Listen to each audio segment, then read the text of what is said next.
teman-teman, kembali lagi bersama aku Flofroni. Gimana kabar kalian hari ini? Semoga kalian tetap sehat ya. Nah teman-teman, di video ke-7 ini kita akan membahas mengenai manajemen konflik. Sebelum kita bahas lebih lanjut, apakah teman-teman tahu apa itu konflik? Bagi teman-teman yang belum tahu, mari kita bahas. Konflik adalah sesuatu yang wajar terjadi dalam interaksi antara manusia satu dengan yang lain.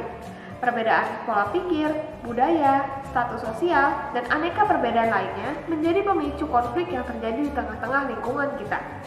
Jadi, pada dasarnya konflik bukanlah hal yang negatif, sejauh orang-orang yang terlibat dalam konflik mampu mengelolanya dengan baik. Teman-teman, seberapa efektif konflik dapat diselesaikan? Tergantung pada gaya yang dipilih oleh masing-masing pihak yang berkonflik. Ada yang memilih untuk bersabar, ada juga yang memilih untuk tetap mengalah, namun ada juga yang memilih untuk ngotot agar selalu menang apapun konsekuensinya. Nah, kali ini kita akan membahas materi mengenai manajemen konflik. Johnson Dewey, seorang psikolog, membagi manusia menjadi 5 tipe berdasarkan gayanya mengelola konflik yang terjadi. Untuk memudahkan ilustrasi, setiap gaya disimbolkan dengan hewan tertentu. Kelima hewan itu ialah kura-kura, beruang, rubah, burung hantu, dan hiu. Mari kita bahas satu persatu. Gaya kura-kura atau menghindar. Seperti yang kita tahu, kura-kura adalah hewan yang akan menarik diri ke dalam cangkangnya jika merasa tidak aman. Orang pada tipe ini cenderung menghindari konflik dengan menarik diri pada comfort zone-nya. Mereka sedapat mungkin berusaha menghindari masalah atau menghindari orang-orang yang menurutnya akan memperpanjang masalah yang terjadi. Oleh karena itu, mereka cenderung mengalihkan permasalahan kepada orang lain. Jika mereka berada pada tuntutan untuk menyelesaikan konflik, mereka sering mengulur-ulur waktu. Gaya ini juga dikenal dengan lose-lose atau aku kalah, Anda kalah. Berikutnya, gaya beruang atau mengakomodasi. Gaya ini lebih mengutamakan hubungan karena hubungan sangatlah penting, sementara tujuan mereka sendiri tidak begitu penting. Beruang bersikap ingin diterima dan disukai oleh orang lain.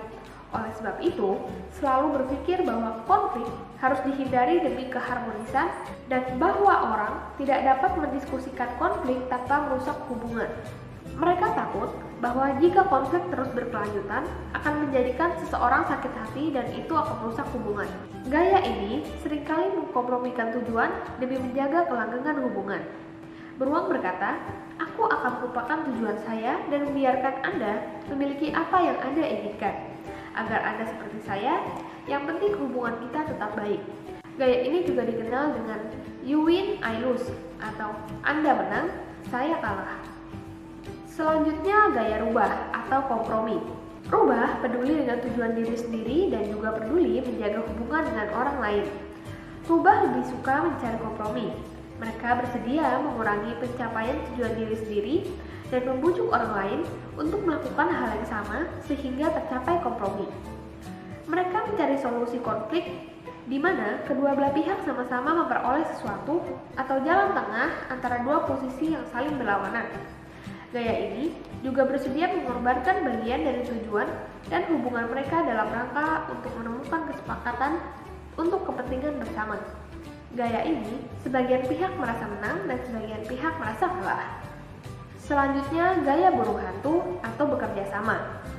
Barangkali dari semua gaya, inilah gaya menyelesaikan konflik yang paling baik. Burung hantu biasa digambarkan sebagai hewan yang bijaksana.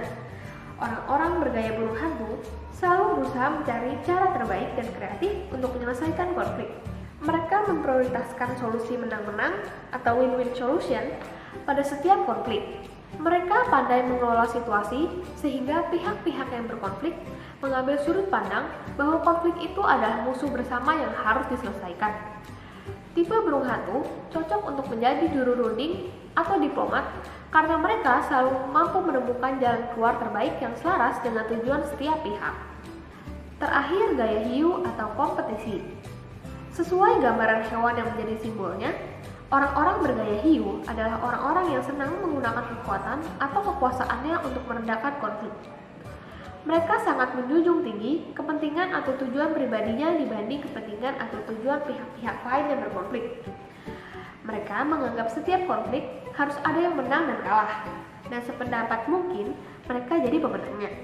Bila perlu, orang-orang bertipe hiu ini akan mengancam, berusaha menaklukkan, dan menyerang lawannya dengan cara-cara tertentu untuk mencapai tujuannya. Gaya ini juga dikenal dengan I win, you lose, atau saya menang, Anda kalah. Tindakan kompetisi ala hiu cocok dalam permasalahan keputusan dokter ketika pasien kritis di meja operasi untuk menyelamatkan kondisi pasien. Bayangkan jika di meja operasi, dokter lebih memilih menghindar atau mengajak diskusi berkaitan hal-hal yang tidak dimengerti oleh pihak keluarga pasien. Namun dalam kondisi tenang dan merencanakan sesuatu rangkaian panjang mengenai suatu organisasi yang sangat mengutamakan keutuhan dan tercapainya tujuan, maka gaya manajemen kerjasama ala burung hantu tepat untuk dilakukan.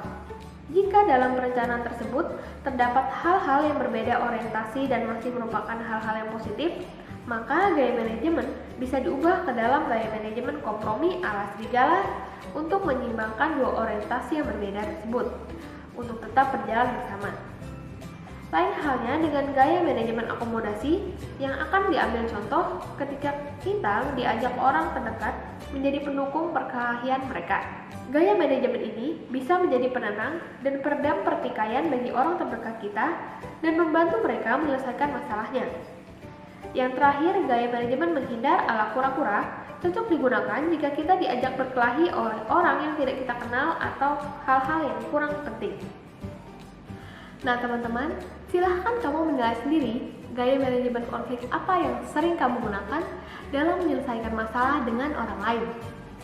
Apakah kamu cenderung condong ke dalam satu gaya, atau kamu telah mengkombinasikan beberapa gaya tersebut? Oleh karena setiap gaya memiliki kekurangan dan kelebihan, maka idealnya setiap gaya manajemen konflik dapat disesuaikan oleh situasi dan kondisi saat konflik itu terjadi. Nah teman-teman, inilah video ke-7 pada hari ini. Semoga dengan video ini kamu dapat belajar cara menangani konflik yang tepat melalui gaya-gaya yang telah tadi kita sebutkan. Sampai jumpa di video berikutnya. Jangan lupa like, komen, dan subscribe di video ini. Dadah!